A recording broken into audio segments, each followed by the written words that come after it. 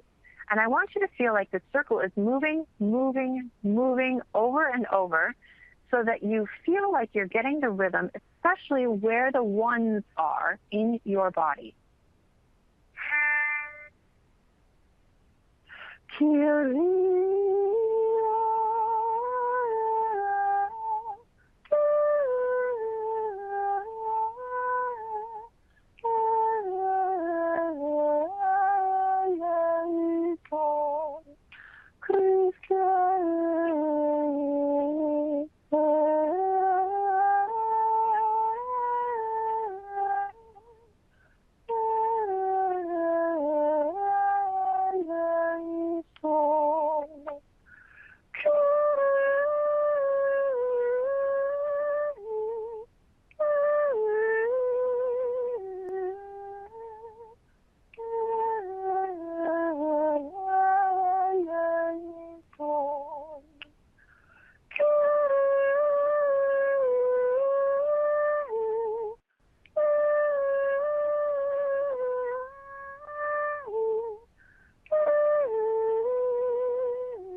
Now we can try this also with the other chant, the Sanctus and the Agnus Dei. We aren't as warmed up to these because we haven't done our warm-up exercises, our intonations and ear tests and eye tests, but let's try these anyway. This is the beginning note of the Sanctus, and you notice that there's no ictus here, so we count 2. I breathe on 1. Try it again with the rhythm in your body if you can, and if that feels too complex, try just singing it. Sanctus, Sanctus, Sanctus, Gloria Sabaoth, Pleni Concelli et terra, gloria tua, Hosanna in excelsis.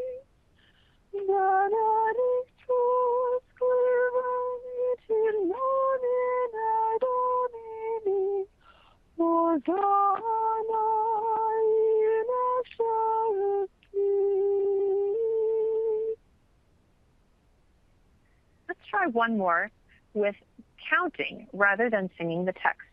This is the Agnus Dei. You notice again the very first note does not have an ictus, therefore it is a 2.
This is going to feel really tricky when you first started.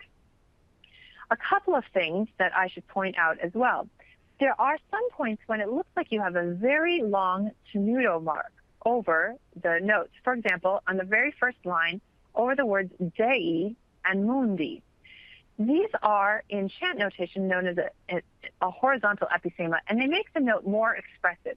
It's kind of like you just savor the moment, the notes a little bit more, and so you slow down on them a little bit, which leads to good phrasing. It's kind of like writing in a ritardando that's subtle. And then right after it, you pick up the tempo again. Another thing that's really tricky, and that you'll need to really spend time with the chant notation if you really want to understand exactly how I'm counting it, is that, for example, at the end of line 1, you notice that the last note of Mundi, I counted as a 1, 2, and then there's a bar line, and the first note of Miserere on line 2, I counted as a 3. And it's because the bar line at the end of line 1 is only a half bar line. It's not a major grammatical break, and therefore it doesn't divide up the counting. You can take a breath there, but you don't really add any time to do so. And in fact, you might sing the D of Mundi only for 1 beat, breathe on beat 2, and then sing Mi of Miserere on 3. This makes it clear that Agnus Dei qui tollis peccata mundi, miserere nobis is a complete phrase. Whereas before the next Agnus Dei, you notice that we did add time. I breathed on beat 1 and sang on beat 2 of Agnus because it's a completely separate phrase. Again, if this feels particularly difficult for you, come back to this video and just try doing it with me as a rote exercise and getting the rhythm in your body. And I promise that it will really help you in feeling the phrase and leading to a more natural conducting gesture for it. So again, a few basic principles of the classical rhythmic method from Solem. It's free rhythm. You don't have something that you're tapping your foot to naturally. It's sometimes in groups of 2, groups of 3. There's no regular beat. Every note is basically 1 beat long or equal in length. The only exception to that is when, for example, you have that long line over it that we mentioned that makes the note expressive. Those are slightly slower.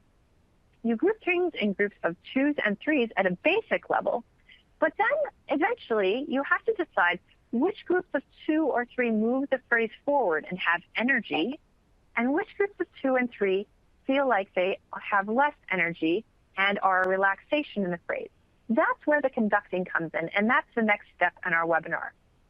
And if you're really trying to understand exactly how to count this, you have to use some of the Solem rhythmic notation, for example, the ictus, the epithema, the dot, etc. The ictus is not an accent.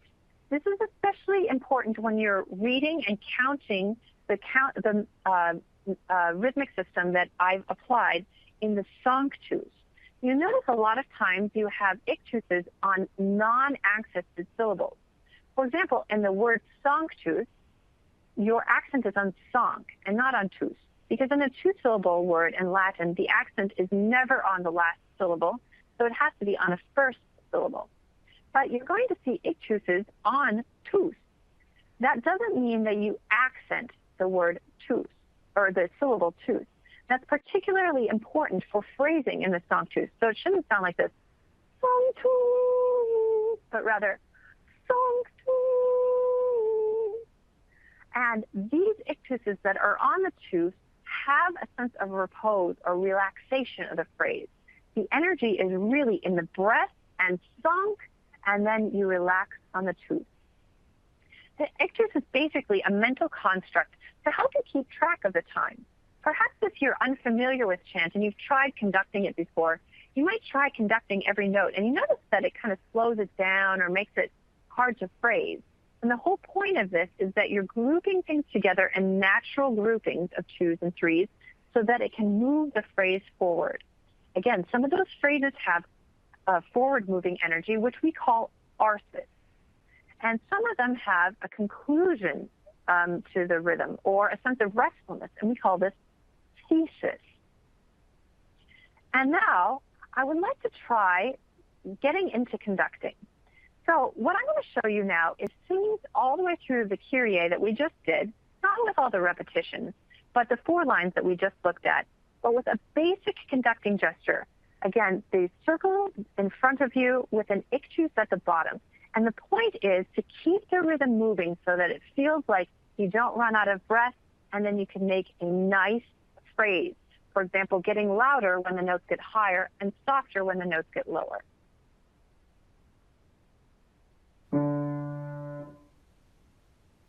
Kyrie,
So again, some tips and tricks if you feel unfamiliar with a chant. Don't conduct every note. Don't show how the pitch goes up and down with your hand. Really the most important thing is to show the rhythm so that the phrase flows. And if you've taught the notes, the students will be able to get the notes. A good way of getting more familiar with conducting chant is to use this conducting system on chants that you're going to memorize or ones that are more familiar to you. So you don't have to think so much about the words and the notes. You can think mostly about the rhythm and the flow of the phrase. Just like in modern conducting, you can use bigger gestures for louder sounds and smaller gestures for softer sounds. And one of the most important things is your own score and performance preparation. You need to be able to sing it and conduct it expressively so that your students can also sing it and feel the rhythm expressively. You noticed in this last video, I was snapping on each ictus. You might use that in the rehearsal to help them know how you're feeling the rhythm. You don't necessarily have to teach them how to count, sing it, although you might do that as an exercise if they seem adept with it. But you don't have to do that. If you just embed this rhythmic experience in their singing of it, they're going to sing better phrases. Lastly, sensitize them to your conducting. So start the piece a couple of times, explaining each part of your gesture and how you're doing it. Try altering the tempo during the rehearsal to let them know that they need to look up and not only at their scores. Teach them how to hold their shoulders high away from their body and to look up to you every few notes. memorizing one or a few notes at a time and then going back to their score. I also wanted to give a little website here, blockposters.com, and it is really helpful.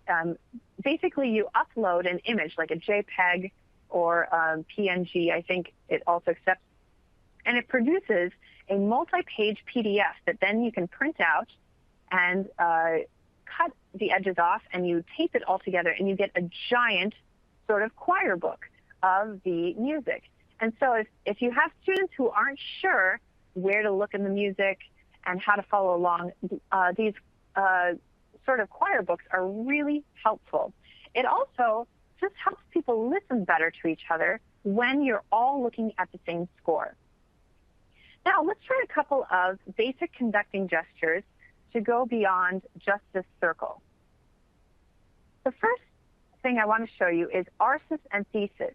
It looks like a figure 8. And so if you're looking at this image, imagine that you're using your right hand. So the arsis is in the center of your body, and the thesis is out towards the exterior of your body. And I'm going to show you here a couple of basic ways to conduct using the classical Solem method. The right foot goes slightly in front of the left foot. Arms go out with palms facing nearly down at a natural angle, arms out at about 110 degrees. You can conduct either with 2 arms or with just a single arm. I'll demonstrate today with both arms. The arsis circle starts down and comes across the body and then rises up, and the thesis goes out, makes a smaller loop, and then comes up. So again, that's arsis, thesis, arsis, thesis. You notice all this time I'm kind of leading with my wrist, and then I relax my wrist. Let's try this in groups of 2. We'll do it 4 times on each arsis and thesis. Ready? Go. 1, 2, 1, 2. 1, 2, 1, 2. Arsis, thesis. Arsis, thesis. Stop. Now let's try it in groups of 3. To make the group of 3, you might move a little bit more slowly or make the gesture just a little bit more tall to give room for the group of 3, so that your 1 is always at the bottom of the gesture. Let's try that together. And 1, 2, 3, 1, 2, 3. 1, 2, 3, 1, 2, 3. Arsis and thesis, and arsis and thesis, and stop.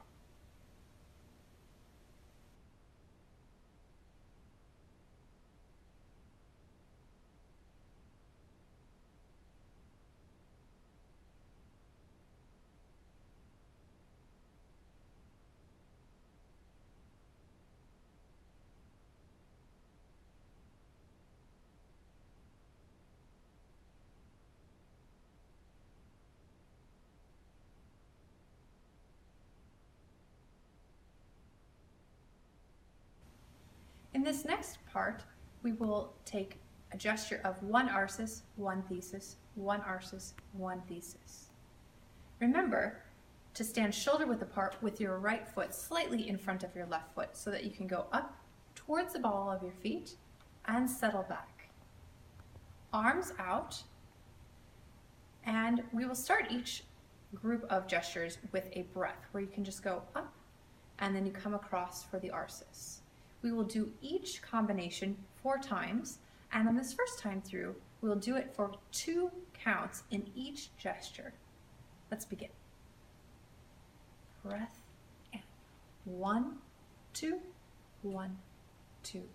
1, 2, 1, 2. 1, 2, 1, 2. 1, 2, 1, 2. Arsis, thesis, arsis, thesis. Last time. 2, 1, 2, 1, 2, 1, 2, rest. This time, let's try it with counting up to 3 in each gesture. We will begin again with a breath at the beginning. And 1, 2, 3, 1, 2, 3. 1, 2, 3, 1, 2, 3. R, sis, and the, sis, and R, sis, and the, sis, and 1, 2, 3, 1, 2, 3. 1, 2, 3, 1, 2, 3. R, sis, and the, sis, and R, sis, and the, sis, and rest. This last time, let's try a combination of numbers. Each arsis will have 3 counts, and each thesis will have 2 counts. Again, we begin with a breath straight up. And we will breathe for 2 beats. Ready?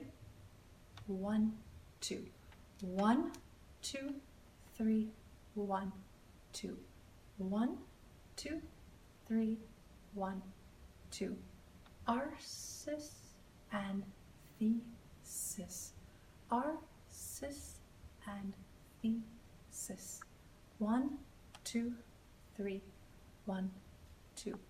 1, 2, 3, 1, 2. Arsis and thesis. Arsis and thesis. Rest. Here's the next combination. 1 arsis, 2 theses.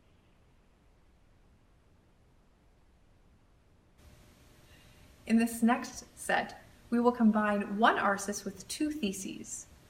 We will do each gesture for 2 counts each. Arms out, begin with a 2-beat breath. 1, 2. Arsis, thesis, thesis. Arsis, thesis, thesis.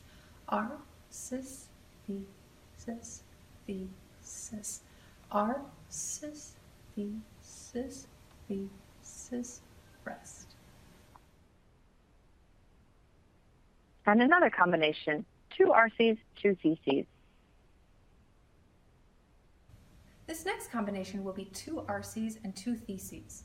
When you make 2 arses in a row, they build on top of each other, and the second circle is slightly higher than the first circle. And remember, in the theses, it's just like a wave going out, but don't get out too far. We will have a 2-beat breath at the beginning, and then each combination 4 times through, counting 2 beats on each gesture. Ready? 1, 2. Arsis, arsis, thesis, thesis. Arsis, arsis, thesis, thesis. Arsis, arsis, thesis, thesis. Arsis, arsis, thesis, thesis. Rest.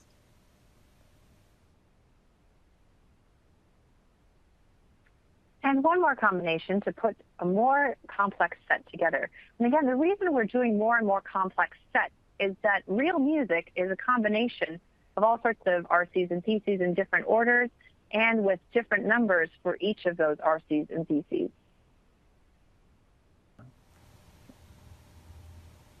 This next combination combines many of the things we've been working on. We'll do 2 arsis, 2 thesis, arsis, thesis, arsis, thesis. 2 counts on each gesture, with a 2-beat breath at the beginning. And 1, 2. Arsis, arsis, thesis, thesis. Arsis, thesis, arsis, thesis. Arsis, arsis, thesis, thesis. Arsis, thesis, arsis, thesis.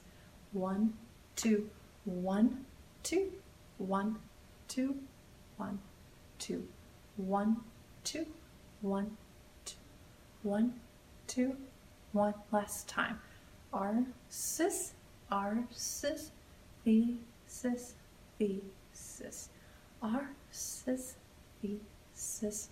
Arsis, thesis. Rest.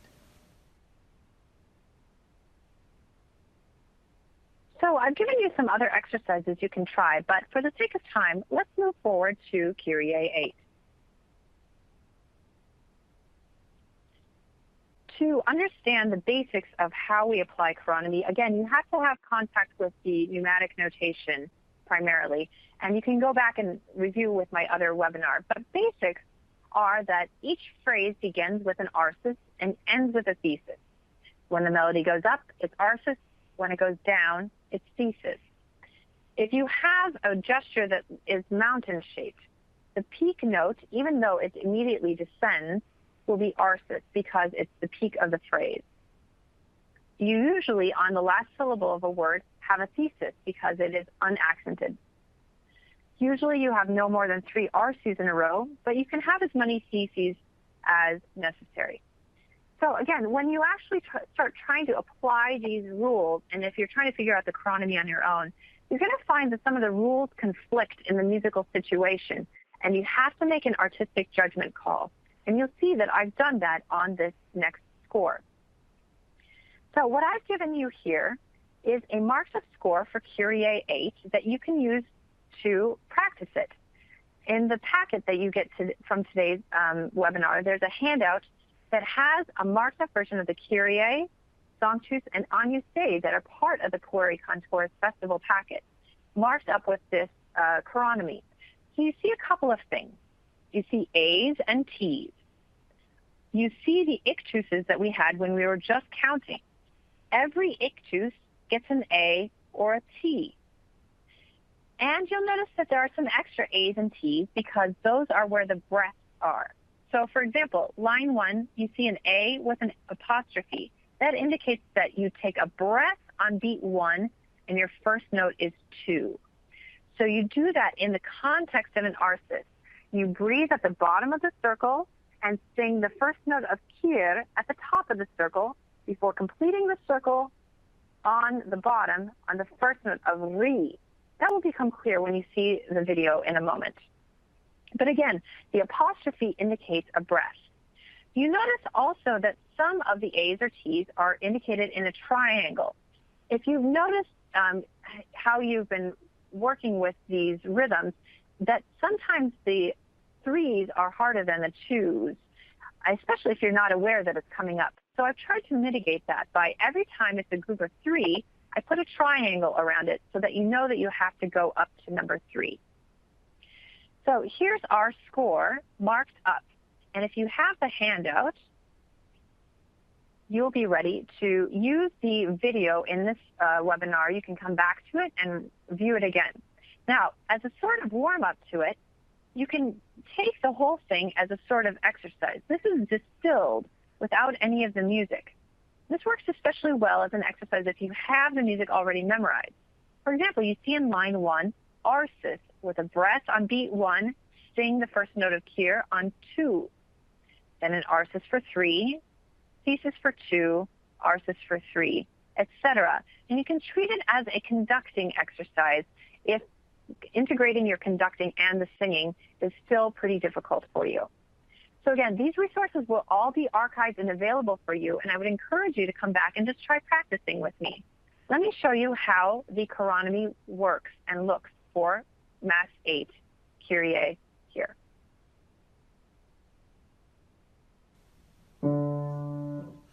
Kyrie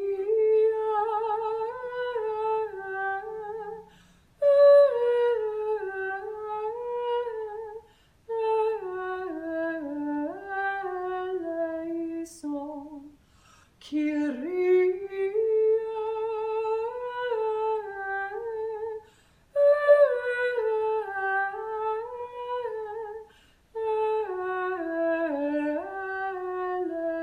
eleison, Christe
other thing I'd like to point out is that the breath before the final Kyrie is 2 beats long.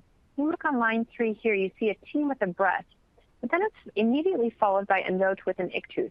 So the breath at the beginning of this third line here becomes 2 beats long, and you sing the Kyrie on a beat 1. So again, this is going to feel tricky, but just keep trying it, especially going back to the basic gesture of just making the circle so that the flow of the phrase is present.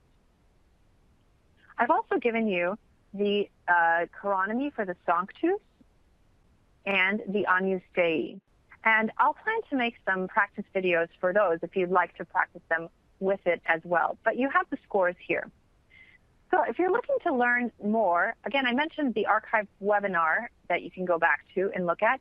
There are a couple of books here that are helpful. The top one is actually available for free, and the bottom one is available from CUA Press. They're both excellent books for understanding the classical phlegm method of singing chant and the rhythm and conducting. Also, I will be offering a couple of courses coming up this summer. The first is July 22nd through the 26th, teaching Gregorian chant to children at St. Joseph's Seminary here in Yonkers, New York. And we have resources for you to stay here and have room and board as well. But it'll be a 5-day intensive introduction to the ward method. We will basically be learning the first ward method book. And then I'm also offering a 4-day intensive Principles of Chant, July 31st through August 3rd. These are just 2 of our course offerings that we have here. And you can take them for either credit or audit, and there's a 50% discount for first-time students. So there's more information about that at my website. So we're a little bit over an hour, and I know that many of you are busy and have to go, and I thank you very much for joining me. But for those of you who have questions, I'm happy to take those questions now. Thank you so much, Dr. Donelson. And while we are waiting for questions, just a reminder to the audience, if you're watching on demand, feel free to submit questions, and anyone in the audience is welcome to leave comments in the group chat or submit questions down below in the Q&A. So thanks so much, everyone, for joining us. And we have a couple here. One attendee is asking if you have any tips and recommendations for teaching the congregation new music, whether it's mass settings, psalms, or regular songs. Yeah, that's a great question. I think the 2 most important things you can do are prepare your choir to sing it so that it sounds attractive and beautiful, and draw people into wanting to learn the new music because it sounds good. And the second is, I'm a big fan of repetition. That, for example, selecting one Mass ordinary that you use for an entire season might be a good way of doing it. That you can change the hymns or the propers every Sunday that they come, but the Mass ordinary stays the same for a time. I'm actually not a big fan, this is just a personal opinion, not a big fan of rehearsing before Mass, because usually if people come for Mass early, it's because they want to pray before Mass, and I usually find for myself that rehearsal is a little bit distracting. And the congregation can learn things just through repetition, providing extra resources for them, making sure they know exactly where to look in the hymnal or on a handout that's super clear. But repetition is a great tool for teaching new music to congregations. The next question is, aside from the flow, is there a particular reason why to conduct in a circle motion rather than a more traditional pattern? Yes, it's so that some of the ictuses feel like they are restful. And if you are conducting in a modern pattern, the ictus, when you're in a modern pattern, always feels stronger than it actually is in the chant. So the point of it is that you're not punching any syllables. The overall sound is legato, and that's related to flow, but it's also just a vocal quality. You don't want the notes extremely punched. You can give a little bit more on syllables that are accented, but if it's an unaccented syllable, you really want it to feel like it's just flowing into the next part of the phrase or concluding the phrase, and not an individualized thing that has a lot of rhythmic emphasis. Great, thank you. Another question is, if a choir has never approached chant, but they're interested, where would you point them to learn more about programs or exercises to help them build their knowledge and skill? Besides this webinar, of course. Yeah, there are a lot of great things available on YouTube. Taking a day-long workshop or a retreat or something like that, and embedding it in a spiritual experience is also really important, because chant is sung prayer, and to think of it as having an integral connection to the spiritual life is motivational, not only in helping you learn the technique of singing it well, but also learning how to really integrate it into your participation at Mass. And I would also recommend that if you're starting chant with a choir, to start with a Mass ordinary or with the Marian antiphons, the seasonal Marian antiphons. For example, from February 2nd all the way through Lent, we have Ave Regina Caelorum. During ordinary time, on Sundays after Pentecost, it's Salve Regina. During Easter time, Regina Caeli. And during Advent, Alma Redemptoris Mater.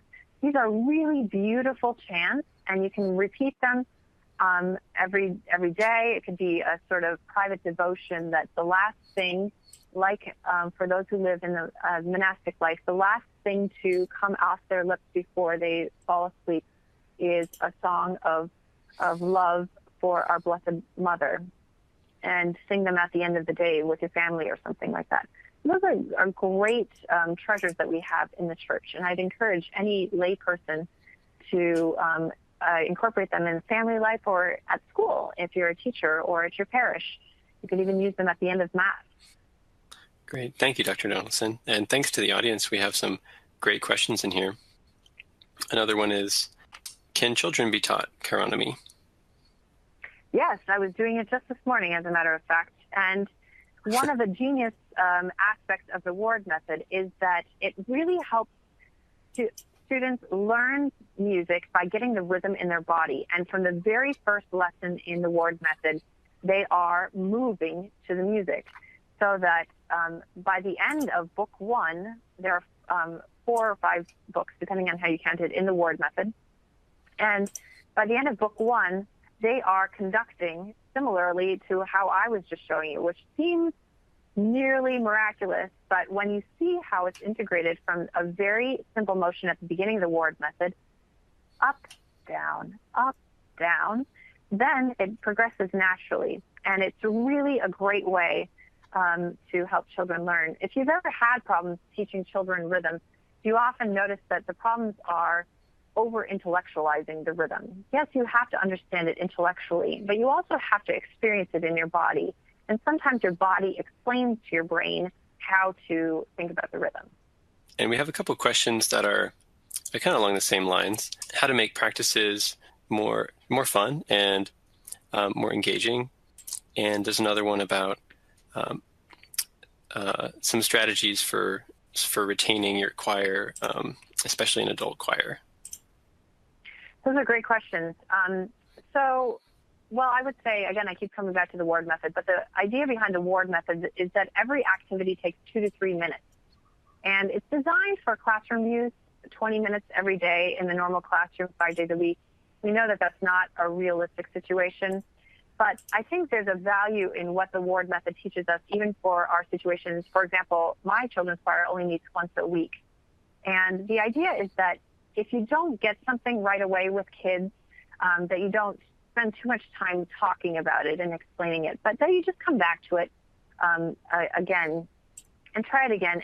And sometimes just repetition takes care of itself. So trying not to be too pedantic about things helps, and keep things flowing, that you don't want to get too bogged down on something. The word method also teaches you how to build a series of exercises, excuse me, so that when you get to a song, the song feels like a natural outgrowth, like you already know how to do it because of all the exercises you did earlier in the lesson. And that's really motivational, just feeling like you know how to do something well. One other thing I would say is that with adult choirs, if you only work on repertoire, you might find that your choir does well with that. But I often find that adults especially like to understand things. And so if you take just a little bit of time every rehearsal to explain something from a conceptual standpoint that will undergird their experience and knowledge approaching a new piece of music or an old piece of music, that it helps adults stay engaged because they really feel like they understand what they're doing and they're not just showing up and learning new music, and then moving on to something else and then something else. But they're really building themselves up as singers and good choristers. Great. Well, we have a few more minutes for another question or two. Another one is about how to balance chant and traditional music as well as more contemporary music. Do you have any thoughts on that, to do that in a church setting? Yeah, I think I would say in general, a lot of Catholic parishes don't have much contact with chant, and it can be something that is really enriching in the experience of the overall music program. And you can think about ways of incorporating it that draw people in, that don't feel like an imposition, so that you would have some sort of approach to repertoire that's always oriented towards the proper end of sacred music, which the church teaches us is twofold. Excuse me. First, the glory of God, that everything that we do, regardless of whether it's new music or old music or music that we've done a million times or is something relatively more recent to our choir, that everything we do goes to the glory of God. And then from that goal, you receive the benefits. God gives us graces. And the church teaches us that the second purpose of sacred music is the sanctification and edification of the faithful, so that when the faithful come away from the music, that they feel edified in their faith, that they are brought along closer to Christ, that they're drawn to Christ, made more like him through the act of listening to or singing this music. And chant can be a really engaging way to do that, especially the things I was mentioning, repeating Mass ordinaries or parts of Mass ordinaries, Marian antiphons. Basically, anything that you do, you want it to be beautiful. It has to be beautiful. That's a constitutive element of music for use in the liturgy. It has to be beautiful. It has to be well done. And especially when you repeat chants, they get better and better with age, just like other pieces that you might be doing with your choir of various other styles. You mentioned that a lot of parishes don't really have contact with chant, and along those same lines, there's a question here wondering whether you see any revival of chant and traditional music in smaller churches as opposed to simply just at the big cathedrals. Yes, I do. I know a lot of people who are doing chant in all sorts of settings, schools, parishes of all sizes.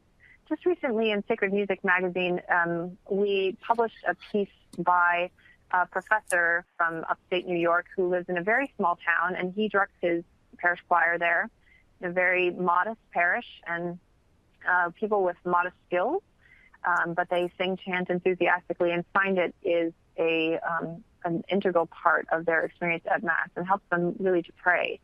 And so, yes, of course, we might see it more commonly at big cathedrals or whatever, but it's also possible to do in small settings. And it's also possible to do with children or, older adults. Thank you so much for joining us, Dr. Donelson, and taking the time to share all of this with us. We're really grateful to have you. And just a note to the audience, if you haven't done so already, there's a certificate of attendance that you can download down at the bottom.